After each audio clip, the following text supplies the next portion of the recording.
Hello everyone, welcome back to my channel. As it is Pride Month, shout out to all the LGBTQ plus people. Now is probably the best time to talk about the issues and the problems and the discriminations that the LGBTQ plus people actually face. And also, very importantly, where in society are they actually allowed to be? I.e., are they allowed to be in cisgender spaces? Are they allowed to compete against women and cis women?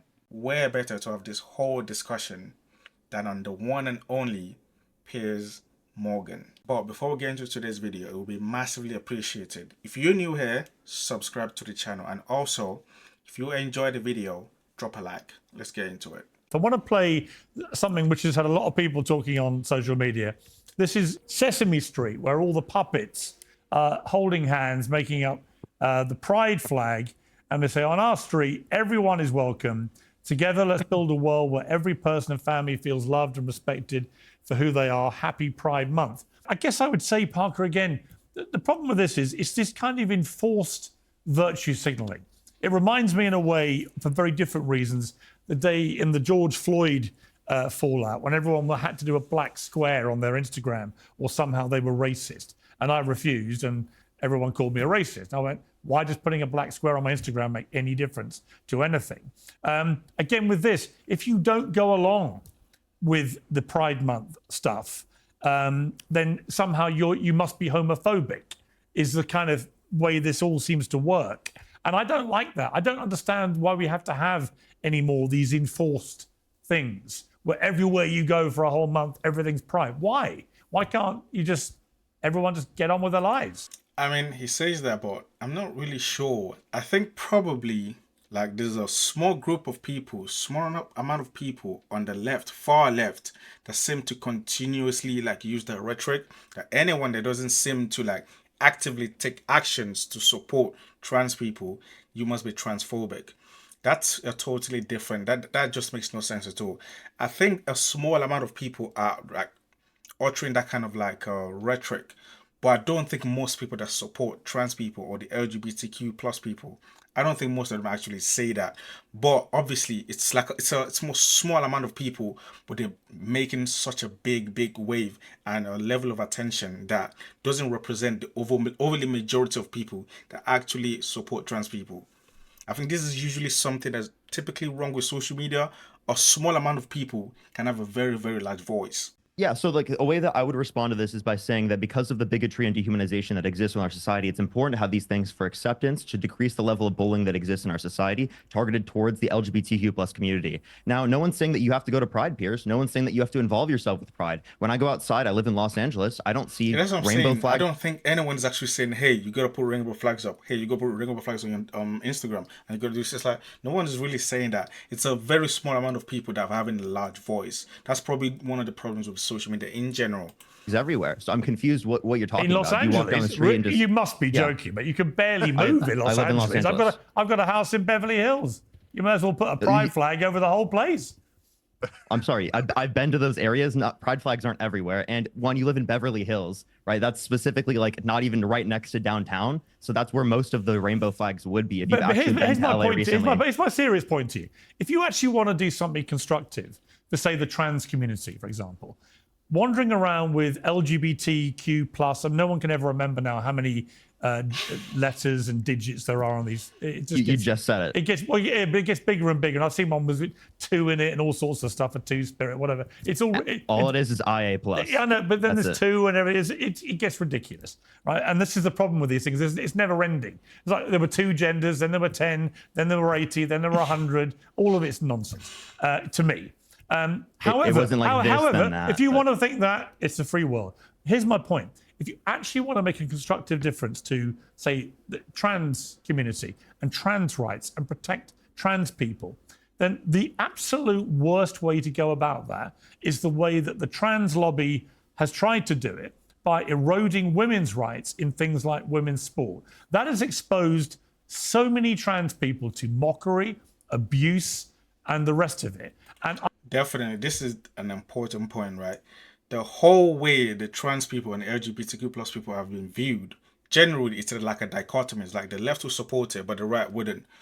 But a lot of women on the left are like, wow, this cannot be supported. You can see that earlier this month when the Supreme Court made a decision to not officially and legally call trans women by the law, and a lot of feminists and also people that advocate for women's rights are against it. They're not against the whole concept of transitioning of a man to a woman. They're not against that, but they're more of legally calling them that because of the repercussions of allowing trans women being allowed into women's spaces, right? They believe if they're called women, then obviously that will give them the legal right to be able to be in women's spaces. That right there will be one of the main ways that probably the LGBTQ plus movement has definitely hurts its whole like idea and the whole support, because a lot of people on the left generally supported it until it was like we have to allow trans people to be able to move into female spaces. Definitely something that's actually hurt the whole movement. Rather than spending all this time and effort and money on flags in Pride Month, what about just actually getting people together to understand that eroding women's rights is the worst possible thing to promote trans rights? Would you accept that? Okay, so then if we were going to be talking about eroding women's rights, we'd have to talk about people that, someone like Andrew Wilson supports, like Donald Trump, who was held civilly liable of sexually abusing a woman, who bragged about Well, hang on, let's stick to my question. Don't bring Trump into it. I promise you I'm making a point relative to this. All right. He bragged about walking... Smoky man, bad. Smoky man, bad. You're very childish. He bragged about All walking you can do is focus on me. You can't even answer to his question, dude. He's just. I'm promising I'm answering it right now. You're cutting me off. But Smoky man, bad. You're cutting me off. I'm trying to answer it right now. Respectfully, I'm trying to answer it right now, but you're not allowing me to. Okay, well, answer without distracting into Trump and stuff. Just answer the question. Well, I'm giving an explanation, right? So he bragged about walking into the changing rooms of girls in Miss Teen USA because he quote unquote owns the place to inspect them without forget consent. Trump. Forget Trump. I promise you, I'm making a point here. Would you like? You have to get to the point a bit quicker. Come on.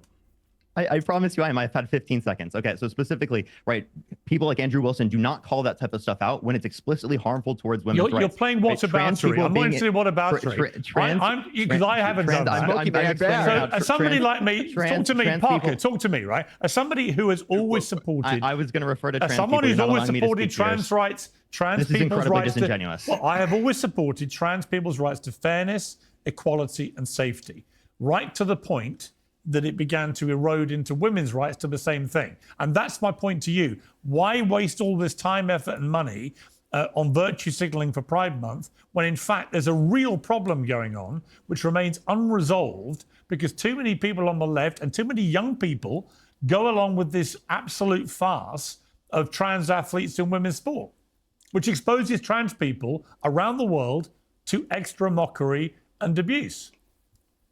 But you'll condemn the mockery and abuse from people like Jay Dyer, and these are the mockers. Is that homonym? You condemn that. Well, I'm saying you're going to get the mockery when there is something so obviously grotesquely unfair. Can I respond? Parker, you got your hand up very politely, so answer me without mentioning Donald Trump or Andrew Wilson. Yeah, okay. So I can't mention the person on the panel, but specifically in terms of trans people are not specifically going to be harmful towards women in these particular spaces, given that they've met the conditions of multiple years of HRT. Have you been sorry, hang on. This is definitely something I disagree with. As someone that, usually people that support the LGBTQ movement, this is probably like a line that it's very, very difficult to get a lot of people to actually cross. The idea that HRT is just a magical one to roll back all the years of puberty and just reverse the physical advantages of being born a man and born a woman is absolutely crazy. Hang on. Please, let me finish. Parker, you can't make it.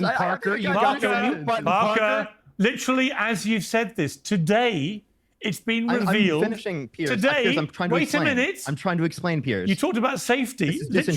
Literally today, the Algerian gold medal winner in the Paris Olympics women's boxing has been revealed to be a man who should never have been competing. Piers, can I speak? That's why. You know how people feel when they're... The problem with people that do actually use the idea that HRT is going to roll back all the physical advantages is that they usually talk in a sense whereby the person cannot dominate and win the competition, right? But I always think, okay, if this trans woman that was a man, that HRT, now competing against cis women, isn't actually winning or dominating these competitions, where are they actually coming?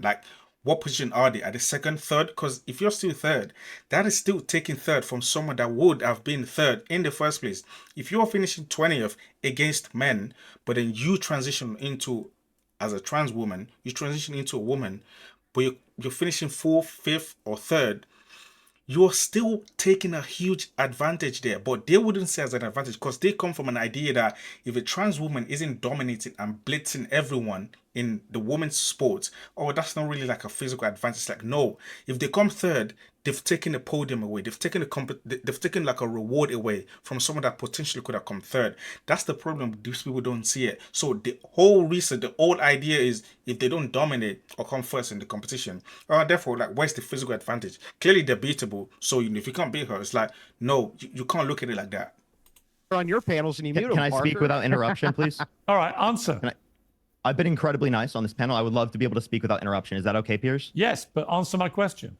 Yeah, I was trying to answer the question. You cut me off. So specifically, I don't think trans people in these spaces would be harmful after multiple years of HRT and or not going through a male puberty, as I've seen no good evidence from any scientific studies that indicate that there would be an unfair biological advantage at that point. What are you talking listen, about, man? Listen, I'm still explaining. Parker, you're talking complete gibberish, Can man. I please finish? Imam Khalif has literally just been exposed as a biological male who won Olympic gold in women's boxing and beat up an Italian woman, so badly she quit in 43 seconds and said she thought she was going to die in the ring. So the whole argument you just put forward is literally disproved by a news story today. That's the point I was making to you. Of course it's dangerous. When you allow biological men to get in a boxing ring and beat up women, it is dangerous. Piers, has that person been through multiple years of HRT? I don't know. I don't care. The argument is just made right here. That's ultimately the problem. He's literally, the question is just asked right now. He doesn't actually realize it's actually a question against his own position. Because for you to be considered a woman, you don't have to go through HRT. You don't need to go through surgery. So women, the people that have transitioned into a woman, that's called a woman now in his eyes, right? But they haven't gone through HRT. Do you think they should be able to compete against cis women? His answer obviously would have to be no. Well, if he says no to that, does that mean you're saying trans women should not be able to compete against women? That's the problem with his argument. He just asked the question, but it's like, for you to be able to reverse the physical advantages of being born and going through puberty as a man, you need to go through years upon years of HRT for that to even remotely effective. But not every trans person goes through HRT. And if there is someone that doesn't go through HRT, should they be able to compete against cis women? Obviously, no, you would have to say no to that because the biological advantages are still there. But the problem is now you're discriminating against a trans woman because they haven't gone through HRT. Yeah. Then they haven't met my set of criteria. So how is that a critique of my worldview if they haven't met the set of criteria that I mentioned? Can I please finish? Can I please mention? Right. So again, let me please finish. Right. I am saying if they meet this set of criteria, then they can play. And there's nothing unfair biologically speaking that you can identify. This is where you're so deluded. Speaking. You're so deluded because even if you have all the treatment, you still retain the body mass, the muscle mass, the lung capacity. You retain all the biological advantages of being born not after multiple years of HRT. Not after multiple years of HRT. Yes, you do. Wait, do you want to bet, Piers? Piers, put money on it. You said you retain every biological advantage. Muscle mass, that you have gone through multiple years of HRT. Capacity. You don't think muscle mass? You want to bet your entire goes down? savings of your entire life let's that I'm right Piers, and you're wrong? Piers, let's bet $1,000 right now that there are lower biological advantages that would specifically exist given that someone goes through multiple years of HRT, right, relative to estrogen. No, you're missing my point. Take that bet. No, you're missing my point. Are you going to accept the bet? Yes or no? You can have all the HRT treatment you like. Piers. You can have all the testosterone. But hang on. He's not going to accept it. Let me answer. I'll tell you the bet I'll make. If you want to bet the $1,000, that if you go through testosterone reduction treatment and the rest of it, that you come out of it with a reduced muscle mass or lung capacity or the other things that give men an advantage, take that bet for me. Yeah. So I will bet after multiple years of HRT, specifically relating to estrogen, right, there is a reduction in muscle mass. You want to take that bet, Piers? It's bullshit. The idea that using HRT is just going to reverse everything that you've gone through is absolutely crazy, especially when you take into account that there could be someone that's gone through workout since they were young against someone they haven't gone through workout since they were young. How do you actually make sure that the physical advantages actually goes back the same way? The problem is your experiences when you're young is obviously going to take into consideration. It's going to be put into consideration when you're talking about how effective HRT actually is. So the problem there is, how many years does it require for someone to be able to reverse all the physical advantages? You can never truly know because it depends on the experience. But that's just my thoughts on it. If you enjoyed the video, drop a like. It will be massively appreciated. And also, if you're new, subscribe.